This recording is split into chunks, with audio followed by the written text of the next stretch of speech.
was originally a family medicine resident for the past 2 years. I would have been done graduated to full staff right now. Actually, I'm starting my second residency, and that's in ENT. So take everything I say with a grain of salt. I may be wrong. Things may be different program to program, across provinces. They change all the time. So check with the actual authorities. This is for transferring. There are 3 main processes here at the University of Calgary. The first is internal, and this is the order in which they actually occur chronologically, and I would say from the highest probability of you transferring to the lowest probability of you transferring. So the first one is internal transfer, meaning a transfer like I did from the University of Calgary Family Medicine program to another University of Calgary residency program. That's the highest likelihood. That's where your funding is already. The second one is second round CARMs. So the first round of CARMs, once you've matched a residency the first time, you can never ever participate in first round CARMs ever again. I did not know that as a medical student, but you can apply to the second round iteration, which is after the very first round, all the regular med students match into their positions.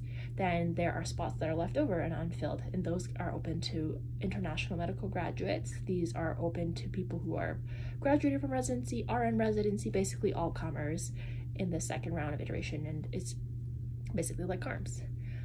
But the spots being tricky is limited by what's left over by other people, and it's very variable each year what's available or not. The third process is the national transfer process. This is a very weird process. It's very black box.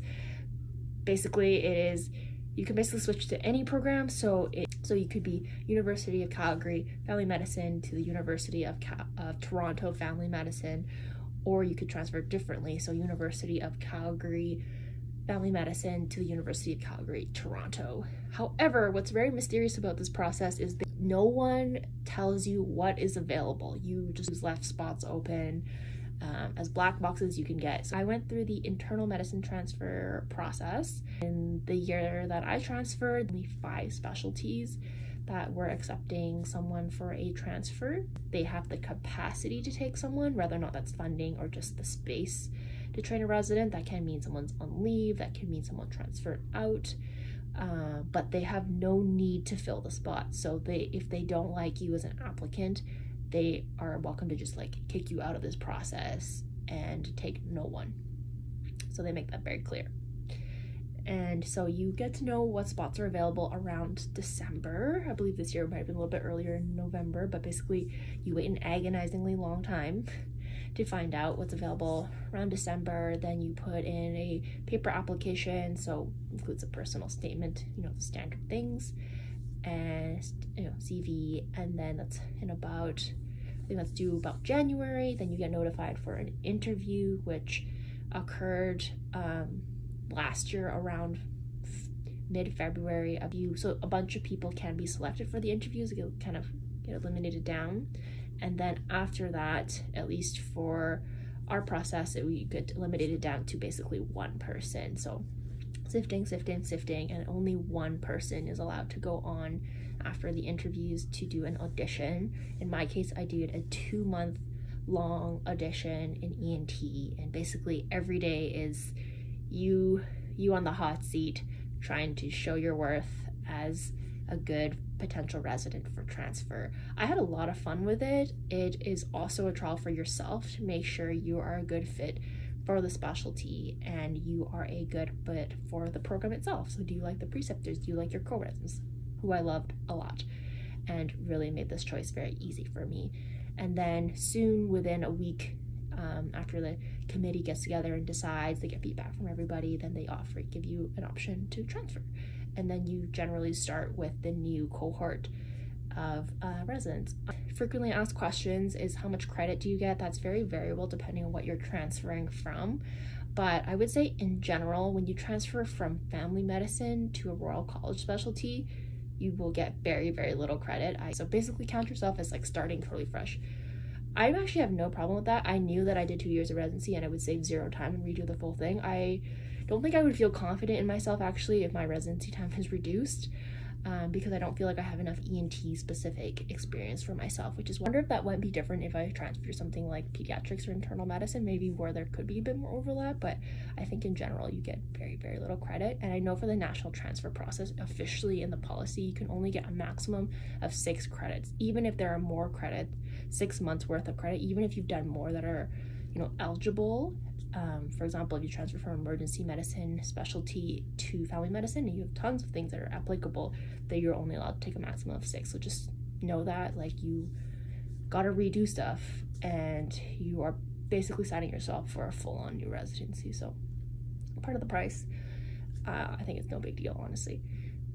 Time goes by fast when you're in a residency you actually enjoy. The thing I thought about this process is the entire time there is this huge anxiety that you will not transfer at all, and you'll be stuck in this specialty that you clearly didn't like enough that you felt like you need to transfer out of. It's a very lonely process.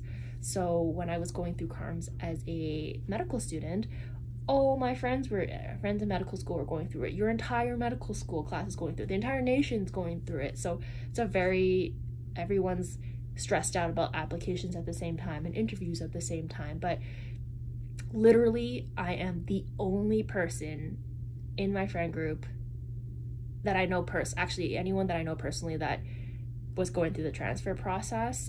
My saving grace was that there was a resident a couple years ahead of me who had transferred out of family medicine and was very kind to offer me some mentorship and advice and a guidance. Heard that maybe at other schools they don't actually have to go through the audition process. From what I understand, in the second iteration CARMS and in national transfer, they don't necessarily have to do an audition either. So I don't know. I had a friend who did the national transfer and did do a 2-month elective, but I believe part of that was just actually her own choice to try out and see if she liked that specialty, as opposed to being required to do it. I actually think it's a very good idea. So I do think if you are doing a process where you're not required to do an elective, but you could do an elective, I would very much encourage it. It's good both ways for the program and for you to figure out that fit. Just know though, my program my family medicine program that I was leaving made it very clear to me, even though normally ENT can be accepted as an elective, because I was doing it as an audition, they refused to use it as credit. I don't know, I've tried to fight it really hard in case I didn't make it, but you will have to, if you don't make it, you will have to remake up that time that you went to go do an audition. So it has like negative implications for you on the program that you're leaving. And the transfer process also has very big negative implications on you in the program that you're trying to leave. So like, to be honest, the program that I was trying to leave reacted very, very negatively. I'm just thinking of the very last week I was trying to leave. I had preceptors say to me, like straight up to my face, like very negative things about the fact that I'm transferring, and I did feel mistreated for the past 2 years because I wanted to transfer. My co-residents were really lovely about it, but I could imagine with maybe some other programs, your co-residents could also be hostile about it. Not everyone is going to support you in that journey. So one of the first year family medicine residents was like, how do you know? Me and a mentor that transferred, like, it was just very, very crisp and clear that we did not belong in family medicine. And it was also very crisp and clear to us that the specialty that we transferred to, so for me ENT, for him internal medicine, that those were really great fits for our personality. It was just the easiest thing you can do in your life is just stay in your own residency. And so if you think you can make that fit and you're not sure, you probably are better off staying. It's just such a grueling process to put yourself through if you're not absolutely sure this is something you need to do.